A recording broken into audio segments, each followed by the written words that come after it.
Hello Twin Flames. We're going to do a quick reading for those of you who are in separation but no contact at all with your twin. We're going to be using Mystic Blue Moon Tarot's Dark Confessions of the Soul Messages 1 deck.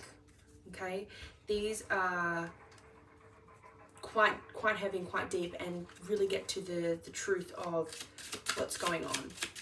All right, let's see. Okay, these are brand new. I haven't used these before, so I'm just going to spend some time shuffling with them. And I'm going to ask my spirit team to connect me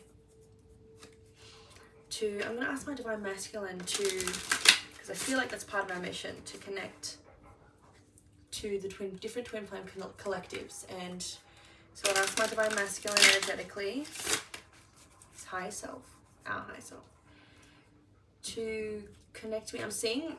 Okay, so someone wears board shorts and a hat backwards. They have blonde hair, so that could be someone's Divine Masculine. I'm seeing a towel, around their neck. Swimming shorts, board shorts, whatever you call them if you're not from Australia. Okay, so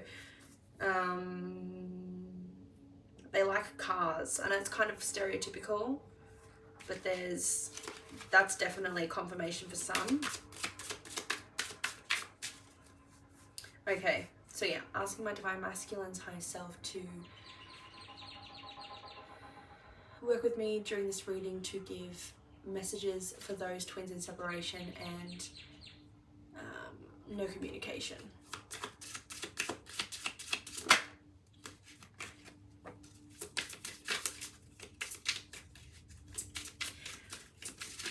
If you guys are interested in booking a personal reading with me, you can do so by heading to hecatesmoontarot.com.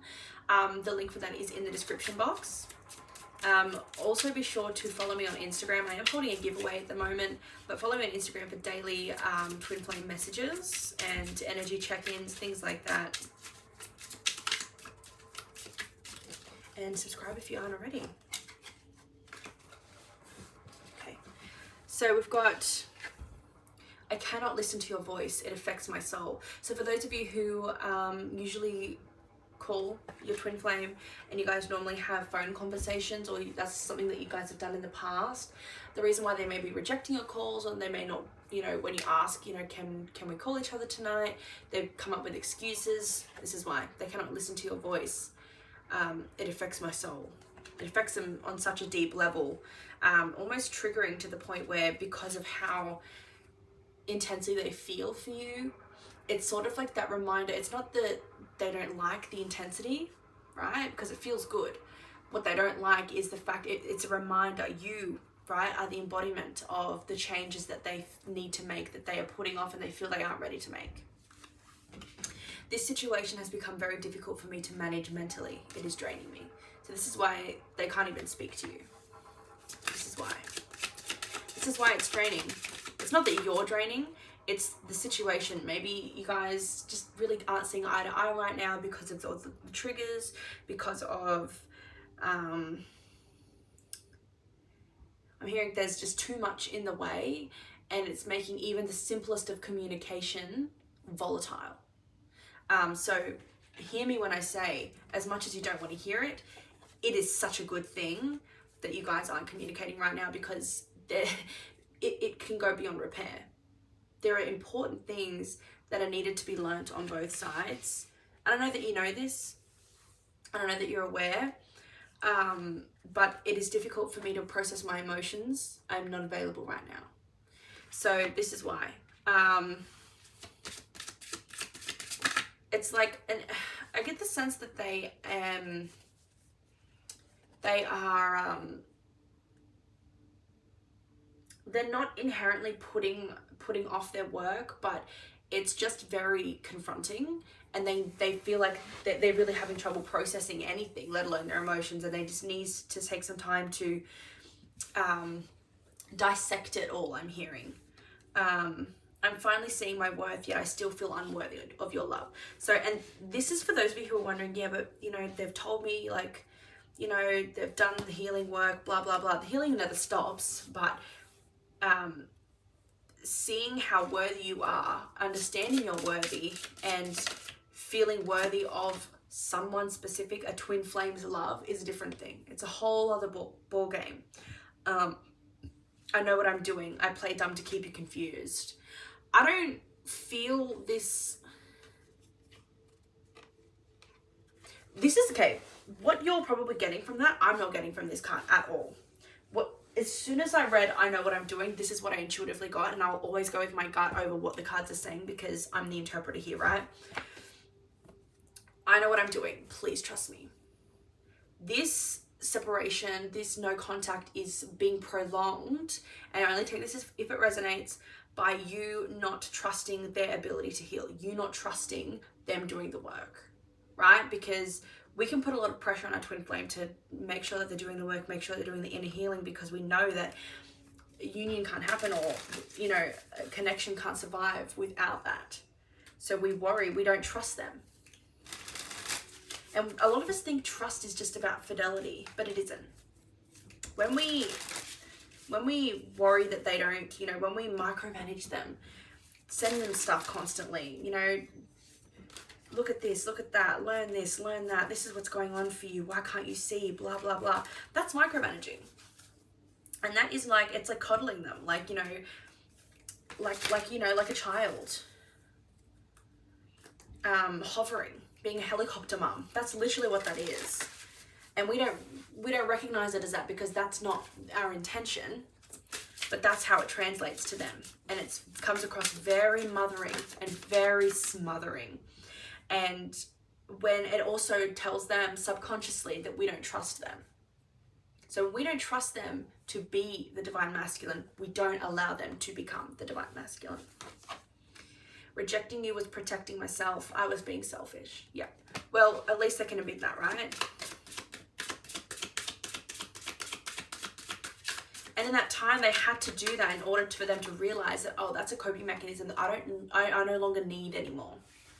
It was easier for me to project you and protect myself than it was to not reject you and accept you and face what I needed to face. But I understand that now, but I see that now. I think of you at night when the world is asleep and my mind is awake.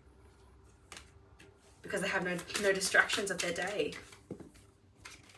I knew I was losing you, but I didn't do anything to fight for you. Because it was easier for them to just lose you than to fight for you and still lose you. It's less of a hit to the ego. I know that you may not feel for me as I feel for you. And that couldn't be further from the truth, right? Because as twin flames, we feel for them exactly as they feel for us. But you know what's interesting with that same sentiment? We feel for them exactly as they feel for us. And they feel for us exactly as we feel for them. Meaning, you feel this about them too. They feel that you may not feel for them as they feel for you. And you feel that way too because they feel it. This is the paradoxical thing about twin flames, is that they are one. Twin flames are one. Two sides of the same coin. One. Which means there's no me and you, there's us. Always us. Even in separation. Separation is just an illusion. I feel empty and hollow inside. I can't open up right now. You know what's interesting about this too is that when your twin flame is like this, that means that you are also like this in some kind of way. Not in the same way, but there's somewhere else where you feel empty and hollow that you aren't addressing, or that you may not be aware of yet that needs to be addressed. I can't open up right now. You can't open up right now either. Even though you think you're open, you're not. So this is great. This is great. This insight, you should be taking, every time you see these types of readings, you should be taking what is going on with your twin flame as what is going on with you, but it's manifesting in a different way for you. Because there is no, oh, I'm good and they're not. That's if you were true twin flames, there's absolutely no such thing. You guys are always in the same place.